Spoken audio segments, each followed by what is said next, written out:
How are we doing, guys? It's JH the Boxing Fan here, back with another video. I hope you're well. Incidentally, if you're not well, if you're in a bad place, you're not alone. Last month was Male Suicide Awareness Month, and the stats do not lie. And I'm conscious of the demographic of people watching my videos. Don't suffer in silence. Reach out, speak out, and get help. There is support available, and I will put some information at the end of this video.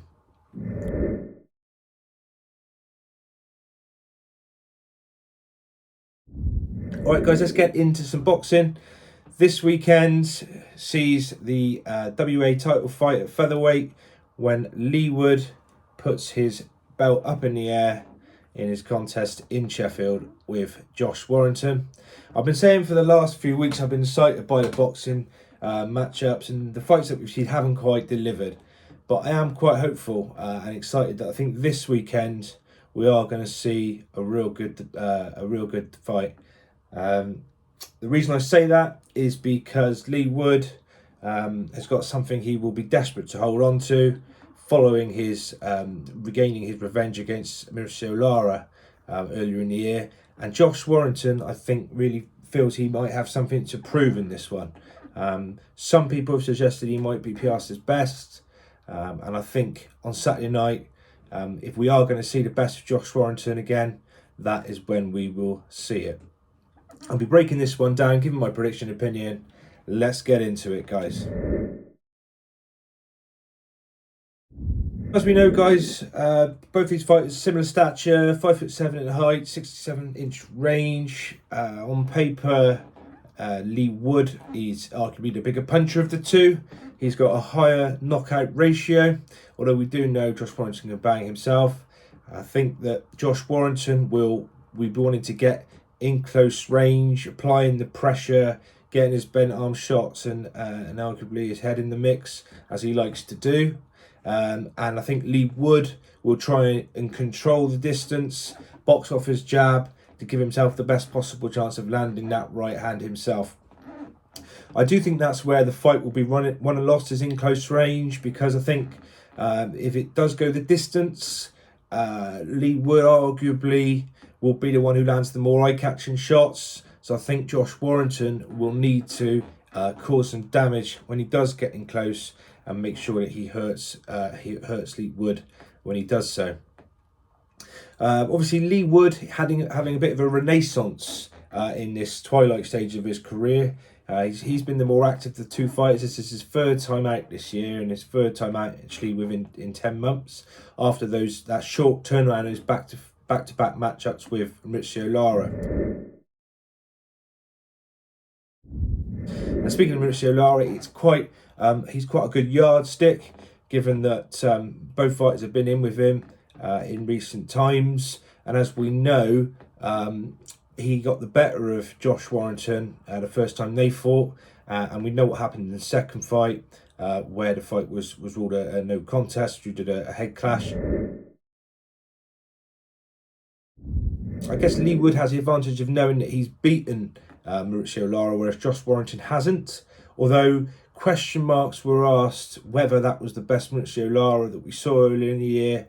Obviously, he lost his belt on the scales, missing weight, and there were question marks around whether he trained right for that fight. Some people say he didn't look himself in there. But you can't take that away from Lee Wood. You have to give him the credit. He had the same turnaround time himself. He could only beat what's in front of him, which he did convincingly over the 12 rounds. I think that of the two of them, Josh Warrington has been in with the better opposition. I think that's probably fair to say.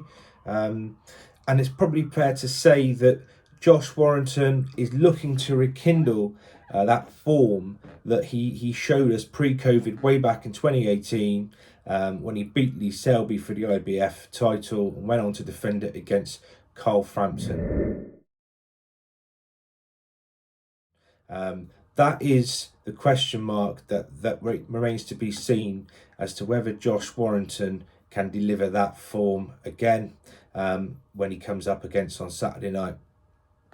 And I think that of the two, the best Josh Warrington for me beats the best Lee Wood. That's my opinion.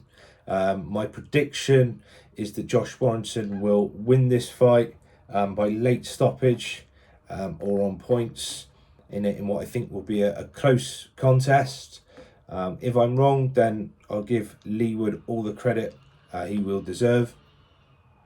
I think if Lee Wood were to win the fight, he would then likely go up to super feather and challenge there. There's been suggestion and talk that he sort of struggles to make that featherweight limit.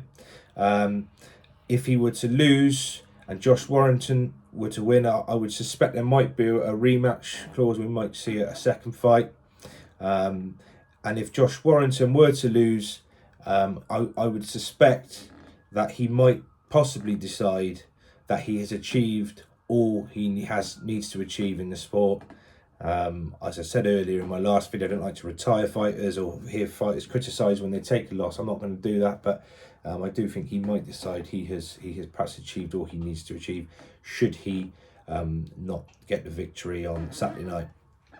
And some achievement it will be if he does, to become three-time world champion.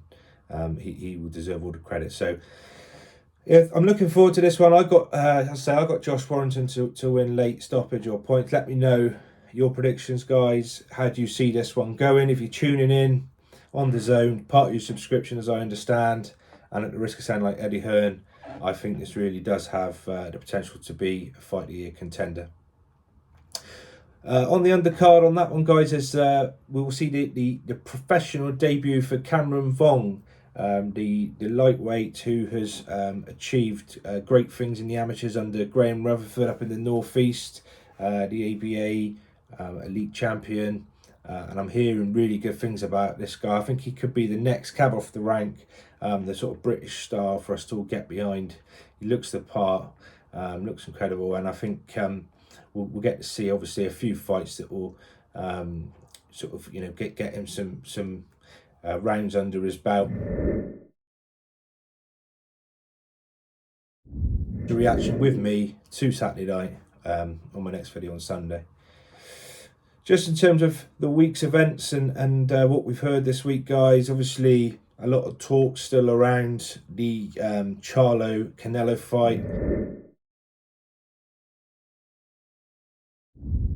I was quite, in some ways, surprised to see the amount of criticism that Charlo got in that fight. I saw a lot of people saying on various channels that he just turned up for a payday, didn't believe he could win the fight. I can see where they're coming from. Look, I stayed up to watch that one. I was up till 5 a.m. watching that fight. I wanted to see, like all of us, we want to see exciting action. The boxers engaging. That's the brutal reality of it. We like to see spectacular knockouts. That's part of the reason why we love the sport. But I gave him more credit. I mean, I think I was perhaps looking at it from a potential point of view. I didn't really give him a chance. I couldn't make a case for Charlo winning it. He'd gone up 2 weight divisions, boxing at the pound for pound, undisputed super middleweight, who has stopped so many before him. So I was looking at it more of a survival mode for Charlo. And I thought I gave him some credit. I thought he showed good defensive skills. People say he was running, but I mean, ultimately, I think it was a 20-by-20 ring. Canelo was so good at cutting the ring off, and he did have trouble, backed him up a number of times in the corner and on the ropes. So, as I say, I can see where people might come in from. I think the point to remember is that Charlo obviously knew he was he could go back down to super welter, where he held all the belts there. So was he as hungry as perhaps a genuine challenger who was going to win the belts? Was he as hungry as someone who didn't already possess those belts down at super welter, who knew he could just go back down there and defend? Maybe that was in the back of his head, that he's thinking, live to fight another day and go back down to his weight class. And I suspect when he felt the power of Canelo early doors and the magnitudes of the challenge in front of him probably set in, and if he did feel at any stage he could win the fight, I think it was probably beat about him at that stage. The other news, obviously, we've heard is Joey Pataya. A lot of people have come out and said he beats them all at cruiserweight. I can see the excitement around him. Explosive power, sort of the way he jumps into range, almost Muay Thai style, switches his stance so effectively, throws punches from all angles. So I can understand the excitement around him. For me, do I say he beats them all at this stage? I think it's probably a bit early. We sort of see the likes of there's some good cruiserweights in the division, likes of Riakporhe, obviously Lawrence Coley, who I still believe could probably, on his best day, beats Chris Billam-Smith. I appreciate he lost to Chris Billam-Smith last time out, and there's still talk about that being rematched. But you know, who does beat Opatai? Maybe we see a light middle stepping up, a Bivol or a Betiev. Will they be big enough? Maybe we see in the future Usyk coming back down to cruiserweight once he's fulfilled his ambitions at heavyweight, and that would be a good matchup. But Opatai is certainly showing that you don't have to necessarily be the biggest fighter to be the most effective. He's not big in stature, but the way he gets himself in range and carries real power, good footwork. As I say, there's a lot of excitement around him following that last week's win. So that's it from me this week, guys. My preview to the weekend's boxing. I'll be tuning in. Hope you enjoy if you're watching, and I look forward to catching you and my post-fight reaction over the weekend. Thanks for watching, guys. I'll see you on the next one.